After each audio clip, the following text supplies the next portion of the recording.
Hi everyone. So you've just found out that I am 29 weeks pregnant.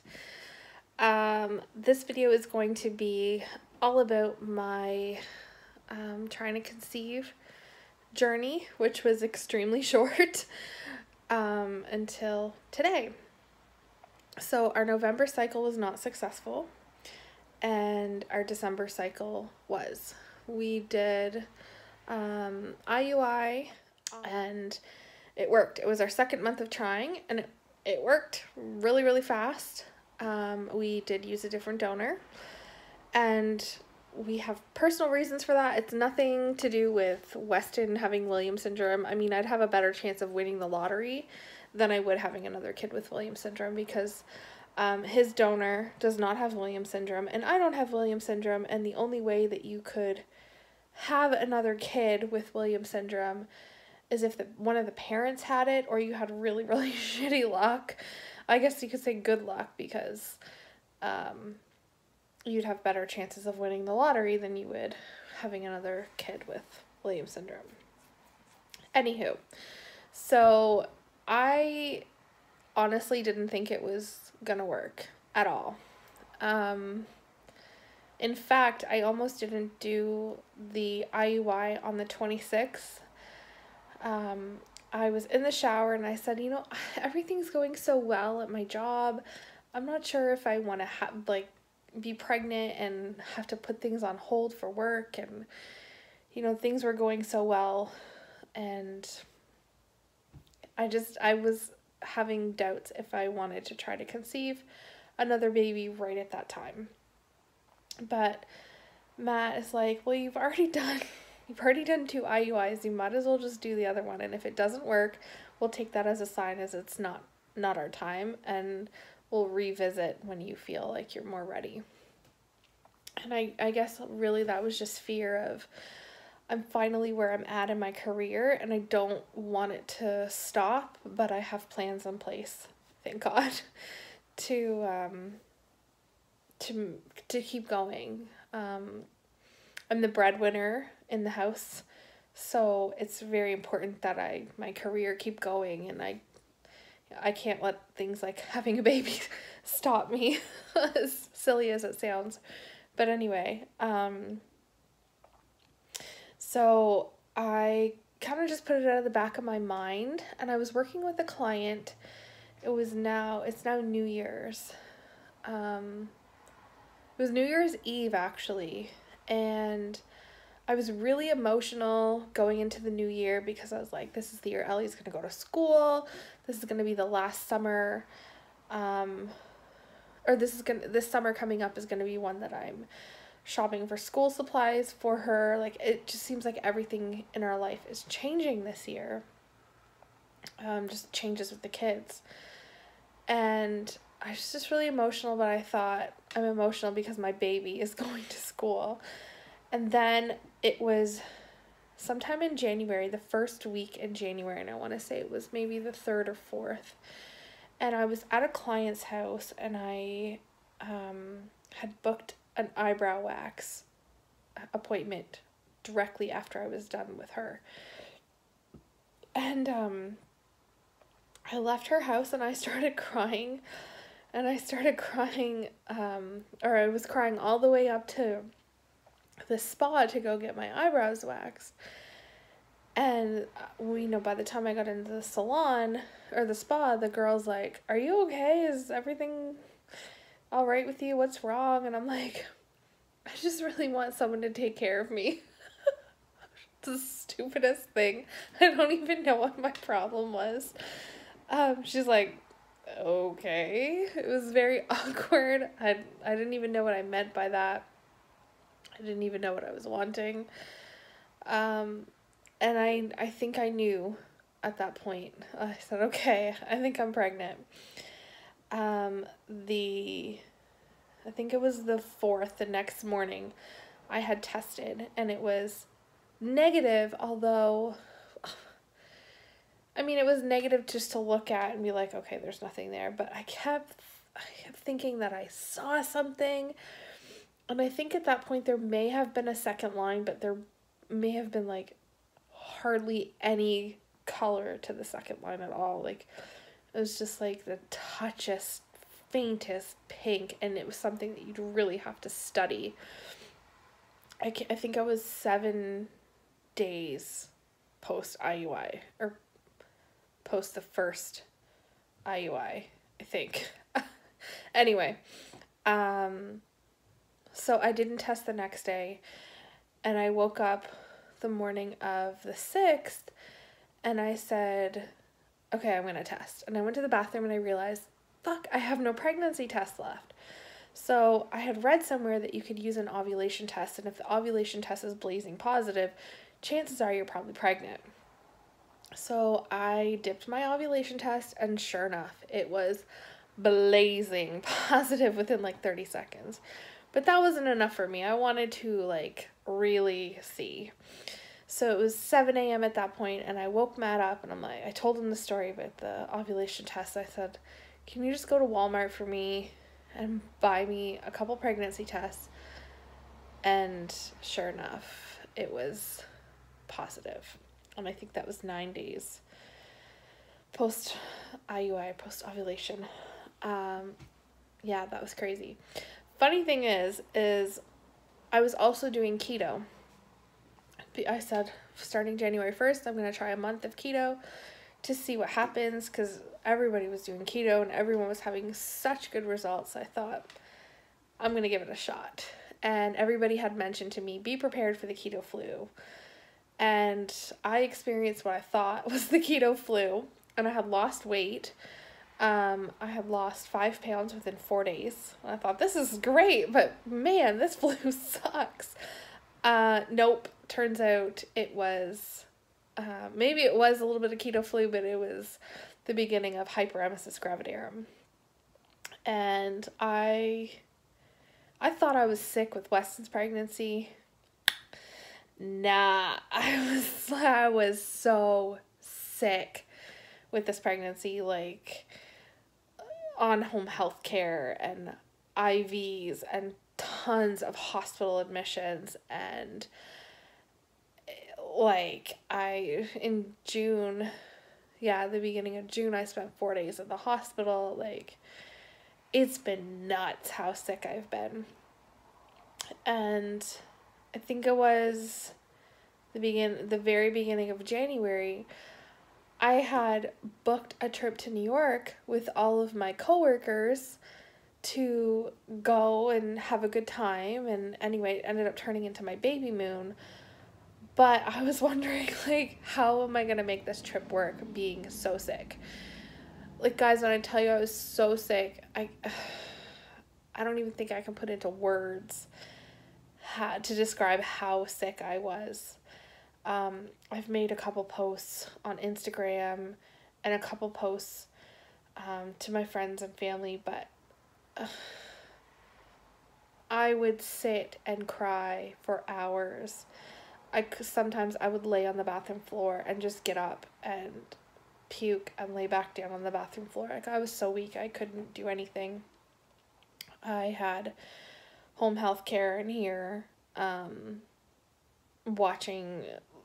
taking care of me, and they don't do childcare, so I had to get my coworkers to come and help me. That's something that they do too. It's called an antepartum doula. And I was so sick I completely forgot we even offered the service. So they had come in and helped me, and just, it's something I never want to experience again. I thought for sure that we'd be done once I got pregnant with the third. In fact, I felt closure when I took the pregnancy test and found that it was positive. I'm like, okay, I'm good.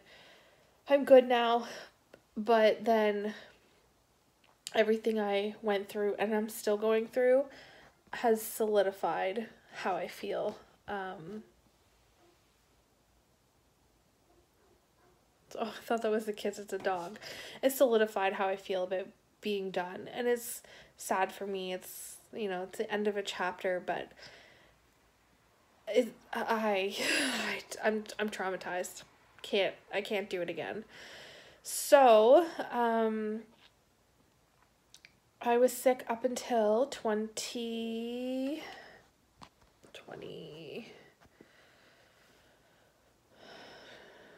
26 weeks, I want to say. 27 weeks. 26 weeks. And the further I became, up until I think about 21 weeks, is when I was so deathly ill I didn't know what to do with myself. And then from 21 weeks to 26 weeks, I would have intense morning sickness, like super intense morning sickness. And then it would be okay until about nighttime. And then it would become really intense again.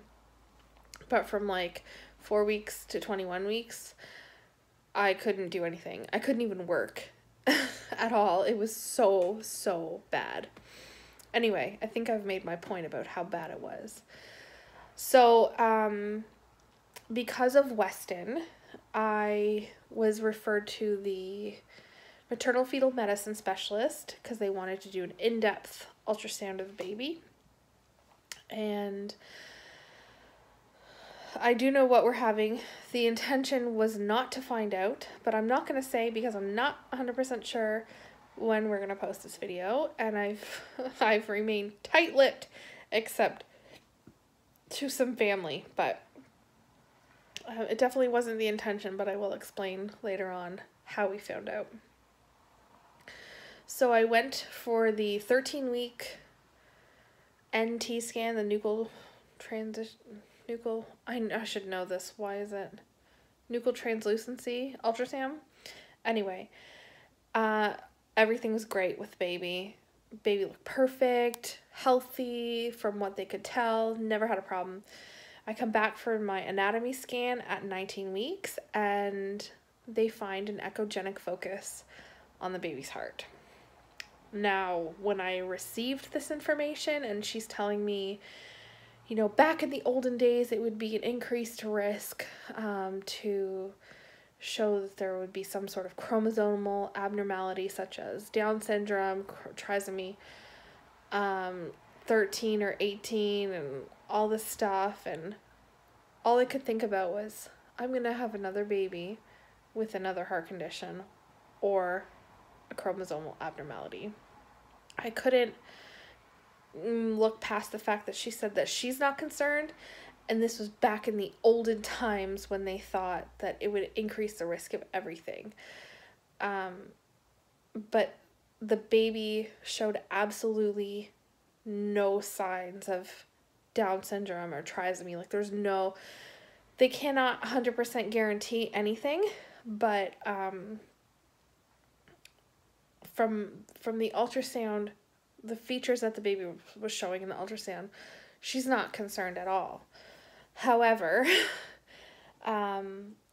she called me on a Thursday with this information, and I called back Friday, just losing my ever-loving mind, and I said, I think I want to do the maternal serum blood screening, which is like the Down syndrome blood screening, not to be confused with the genetic testing, and not to be confused with the amniocentesis. It's just basic blood work that I've never received with any of my other kids, just because I didn't think I would want to. This time I wanted to, and she said it was second trimester screening, so it was only going to be like 90% accurate. However, my numbers were ridiculously low for any of the things that I listed, like super, super, super low. So, and I went back at 23 weeks for a fetal echo, which is on an ultrasound of the baby's heart.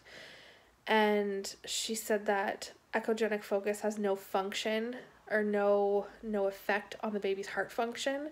So this will not cause a heart defect or deformity of any way. It's just something that it happens sometimes. It's just a calcium deposit, and it's one of these things that happens. And a lot of women in my due date group actually have babies who have an echogenic focus. The same in my hyperemesis gravidarum group. I hear it all the time now. And again, she took another look at the baby and baby's features, and everything was 100%. So I'm now feeling a lot more confident. But it was a really scary time because I had to wait. I think we waited. She said the results for the blood test were going to take 10 days, and I think we ended up waiting 7. And they were the longest 7 days of my entire life.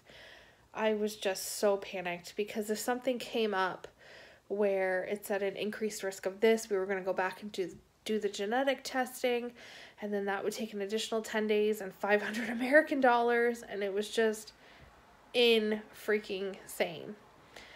Anyway, and this was all happening right before my baby moon, so yeah, it was very, very stressful. Anyway, then I went to New York and had a wonderful time, and no complaints while in New York. We did so many fun things. Then I can't remember the exact dates, but it was, I think, the second week of June. I went into the hospital for what turned out to be preterm labor, of course, which was associated with complications that I was having. Thankfully, once they got those complications under control, contractions stopped, any signs of labor stopped, and the baby was doing fine. They gave me needle, what are they called? Injections to mature the baby's lungs. So I got 2 of those, and I was in the hospital for 4 days. And also they were pumping me right full of Gravol and Zofran at all times because of how sick that I started to become again. So the Thursday just gone by, I got a phone call from my doctor, and he said, just checking to see how you're managing, or no, this was a week ago. I got a phone call from my doctor, and he said, your vitamin B12 levels are very low, and we're going to start you on injections. So pick a pharmacy that you want to get your prescription and call back, and we'll get you in for an appointment. So, okay. So I did just that, and then Thursday I got a phone call from him, and he's asking me how I'm managing my self-injections. And I said, what are you talking about? I didn't realize that I was doing any self-injections. And come to find out, the reason he ordered self-injections is because my B12 levels are so low that I am going to need to do injections every day from Thursday of just this Thursday gone by until the remainder of my pregnancy, until pregnancy's over. So that's about 10 weeks of injections. Yeah, that's where I'm at right now. I was having a really hard time with it because the needle is so long, and B12 injections, they have to be done in a specific spot in your arm. If you go too high, the needle will hit your bone. If you go too low, you miss a spot entirely and you don't get an effective dose. So I had to look up how to do it in my leg, and I finally gave myself my first shot today, and really it was nothing. But just the whole mind game, the length of the needle, it was just, I couldn't get past it, but I'm glad I found my lady balls and got it done. So yeah, my iron is also pretty low. It's a 7 right now, and I think low end normal is 11. So I started iron pills, but I'm not too worried about that because if I do a C-section, I've been told that they'll give you an iron infusion. So, and I am doing placenta encapsulation again, so I'm not too worried. Yeah, that's my pregnancy in a nutshell right now. I have the baby's room done, and I would like to give you a tour, so I'll post that in the next video. Bye. So one thing I forgot to do, maybe I'll add it on to one of my other videos instead of doing a whole other separate video, is I have not done a belly shot. So I will show you what it looks like for me to be 29 weeks pregnant with baby number 3.